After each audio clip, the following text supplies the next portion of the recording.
Sir म रामहरि खतिवडा बोलेको। भन्नुहोस् हजुर। अनि अरू बेला त काम पर्दा हामीले फोन गर्दा फोनै उठाउनु हुन्थेन त, अनि आज कहाँदेखि सम्झिनु भयो यसरी?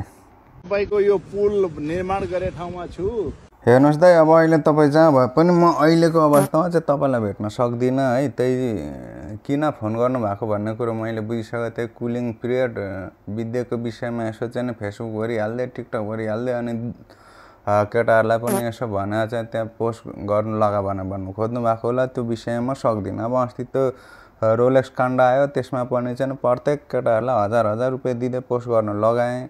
अब अलिअलि खर्च दिनुभएको थियो, त्यो पनि चाहिँ अब उल्टै मलाई 5000 रुपियाँ घाटा भयो। पछि दिन्छु भन्नुहुन्थ्यो, त्यो पनि हातैमा राखिदिनु भयो। त्यसो भएको हुनाले यो विषयमा चाहिँ म केही भन्न सक्दिनँ दाजु है।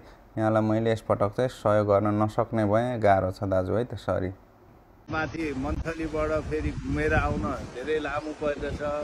अब यो मन्थली सन्थली होइन दाजु, काठमाडौँ गएर खुर्का राजीनामा दिनुहोस्। अब अहिलेको केस भनेको सदनदेखि सडकसम्म उठेको छ। त्यो भएको हुनाले हामीलाई पनि गाह्रो छ दाजु। अब हामीले यसै भनेर चाहिँ पोस्ट गर्दै हुनु भने अब उल्टै हामीलाई नै जनताले चाहिँ कालो मसो धस्दिएला भन्ने डर छ।